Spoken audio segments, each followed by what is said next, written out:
For generations now, Grand Prix mode has been the only lens for discussing Mario Kart tracks.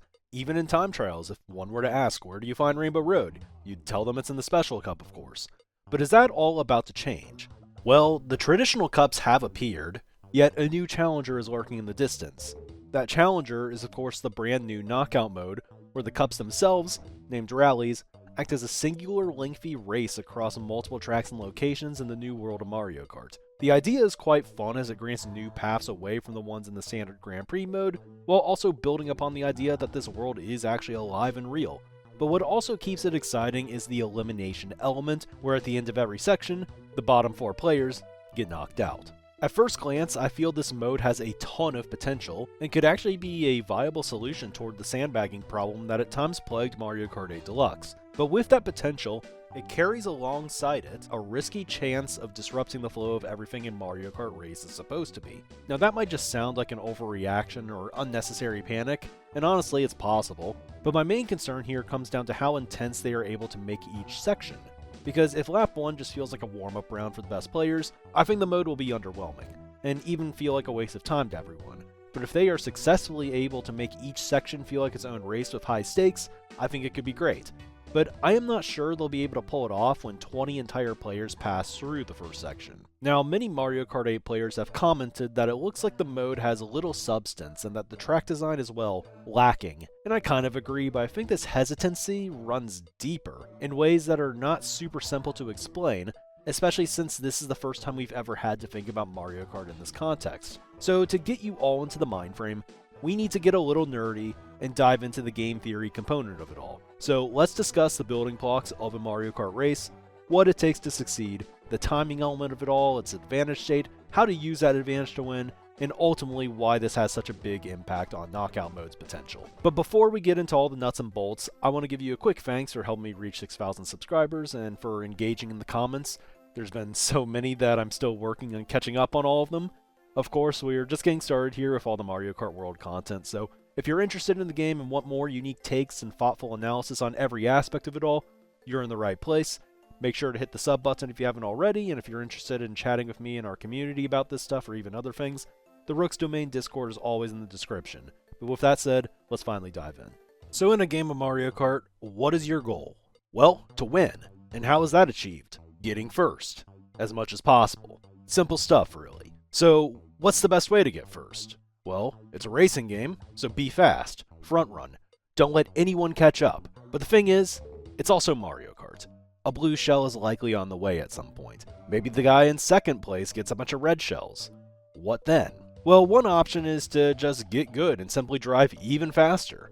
This was particularly effective for me back when all I did was play worldwides in the Mario Kart Wii era, but what happens when you start facing players like this guy? Hello, lads. Not now, Liam. Now, even if you did develop into the fastest player in the world, there is a human limit to just how fast you can go. And approaching that limit will undoubtedly help you out, and win you many races that you wouldn't otherwise win, but while Alberto here could be the fastest player in the world all he wants, he's not going to be able to tank infinite blue shells and still win, unless his opponent is named Dad or Obama or something. And what this means is there is a risk factor to being in first place. I know that many people hate this and would argue that it defeats the integrity of Mario Kart as, kind of a competitive-like game. But I would argue that this is the formula that has made Mario Kart thrive. Yes, there are of course other racing games out there, even kart racers where driving skill matters more than in Mario Kart, but none of these games have been remotely as successful, as accessible to new players and friends alike, and dare I say as strategic or watchable as well. Nothing is ever a guarantee, and sometimes the best skill to have is risk assessment. There's a reason to play the game even when you aren't the fastest player. In fact, you can't be the best player in the world by only being good at driving, because even if you are the fastest player, you might not always be able to get into first place anyway if your opponents are still formidable in your league. You have to be able to find ways to do well, even when you don't hold the current advantage, and this is how top players prefer to play to begin with. Because when front running isn't always a given, not only does the challenge level and brain activity go up, but it also makes it even more rewarding when the front run is pulled off, because the margin for error is not there, like in your standard worldwide race. The good news is that on top of this, front running is still the best way to get first. Even on the tracks where first place isn't as valuable, it is often a risk worth taking, especially in Grand Prix mode, as getting first grants 3 extra points over finishing in second. But more on the scoring system next time. There are other things that make the front more advantageous too, but that advantage needs to be understood.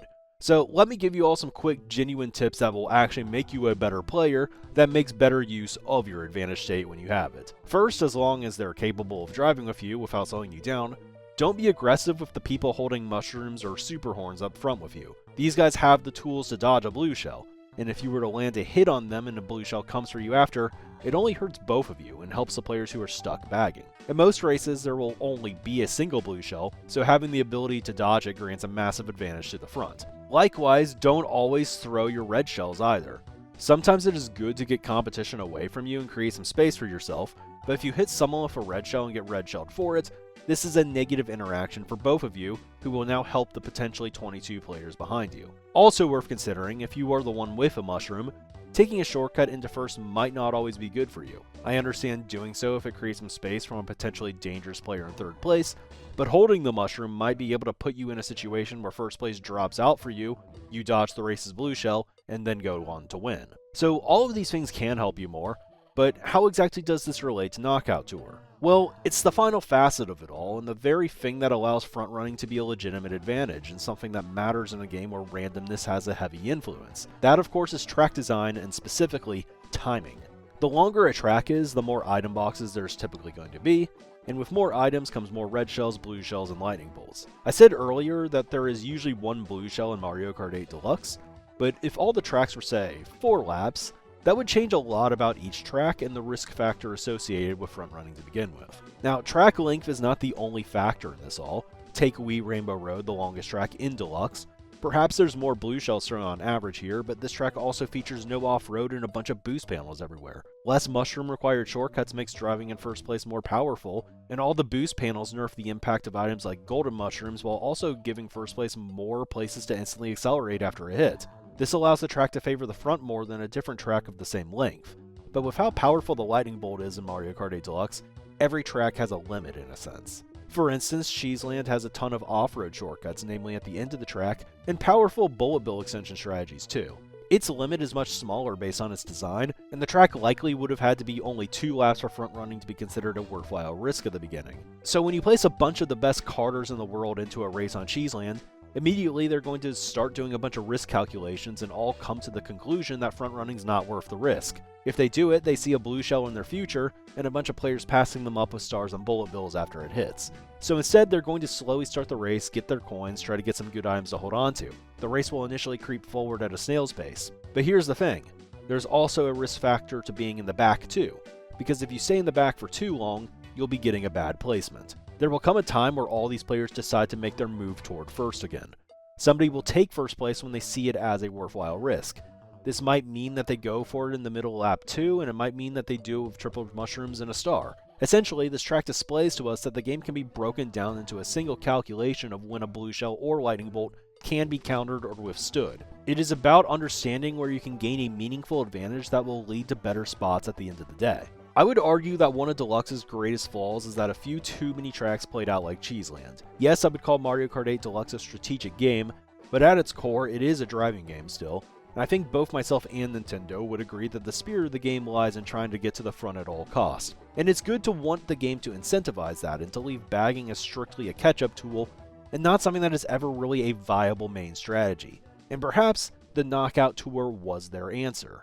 So the Knockout Tour excites me a lot because the premise seems to be rooted in destroying deliberate sandbagging. On top of it, it appears they nerfed the lightning bolt as well by decreasing the amount of time players remain small and keeping it steady across all the players, which I'm relieved to see. And while a change was necessary to account for having 24 players now, it still may serve multiple purposes. When thinking about a track like Cheeseland, how much different might it have played if the bottom 4 players were eliminated going into laps 2 and 3? I mean, the bullet bill extension is at the start of the lap, but if you can only get the bullet bill in a bottom spot, it's very possible that you might face elimination before getting to use it. The knockout rules would make using the bill extension something that would have to be much more earned, and would likely speed up the races by creating lap 1 incentives. So the idea here as a bagging counter, while I'm not ready to crown it a winner just yet, is an excellent thought in my mind. It could be game-changing and revolutionary, and it's hard not to think about how it could have changed Mario Kart 8 Deluxe. But here's the other thing.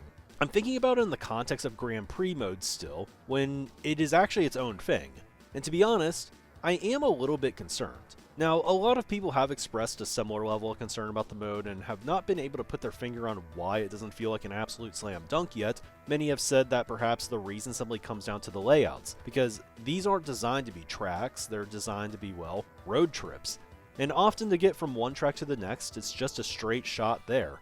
And many say that, well, this might result in some boring gameplay. And trust me, I agree. Personally, when looking at the standard track designs from Grand Prix mode, I'd find them to be a lot more interesting, but I think this is really only scratching the surface of a much larger issue than even that. Do you remember when I questioned what would happen to Mario Kart 8 if all the tracks were 4 laps? Well, the length of these hypothetical races might just be rookie numbers, because from what I've seen of these knockout tours, races may take up to like 10 minutes in length. And I'm just going to say it, Mario Kart has never really been designed to be played this way before. Well, outside of this race, I guess. But often what we call a front-running track is that way because the length of a race allows for it to be. I might be able to withstand a blue shell and lightning bolt on Waluigi Pinball, for instance, but if you effectively tripled the length of the race to 9 laps, it's not going to be one blue shell and shock anymore. It's going to be many more. And I will eventually get passed up because of it, and this raises some challenges. Because if a race becomes so long that the likely range of outcomes is no longer distinguishable or predictable in any way, the idea of strategy will evaporate before our very eyes. If there's now 3 blue shells and lightning bolts in a race, what are you supposed to do exactly? One might think that it means you should sandbag because of all the nonsense, but how exactly is the lightning bolt supposed to be beneficial toward an end goal for a player if after using it, there's 5 more minutes of gameplay where new lightning bolts will overwrite whatever happened due to the one that you used? In Mario Kart 8, multiple people could have the lightning at once, and I found that to be a really good thing for the game. I found it to be a very effective nerf since the best item in the game now had a risk factor associated with waiting for ideal conditions to appear, since another player might beat you to the punch. Players with the item having to settle more was a benefit to the front-running players in my mind, but if it is the same way in Mario Kart World, that once good game design might backfire and result in a bunch of shocks being used every race that do nothing but shuffle everyone's position, making it theoretically harder to strategize. Maybe you front run on the first section of a rally and get blue shelled early. Does that matter? It's almost impossible to say, because maybe it leads to a situation where later blue shells hit other people and put you back in first place late in the race, but then, if there's one more, maybe it becomes bad again. It's not that front-running early in a race might not increase your odds of winning, it's that backing also might not do it either. Because if a Mario Kart race is too long, it is a valid concern to question if there is any advantage to be had early in a race whatsoever by doing anything. If there is literally nothing to gain, these races might just essentially become a 9-minute Splatoon turf war where nothing really matters until the last 15 seconds. The concept might be really cool, but if there are multiple minutes of pointless gameplay, there will no longer be intentionality in the decisions of players, or maybe even a reason to play, and that is a massive red flag. For all of Mario Kart 8 Deluxe's flaws, I think it is a pretty good game and one I've loved competing on over the years. Part of what makes the strategy element interesting to me is that 12 different players can all have a clear plan, doing completely different things, and how it plays out often will come down to a poor decision made or a failure to execute a task that took place on lap 1. There was a flow to the game and always something to consider, and I don't want to lose that. I am aware that many people will see this as a non-issue and say that Mario Kart is supposed to be random or not make any sense.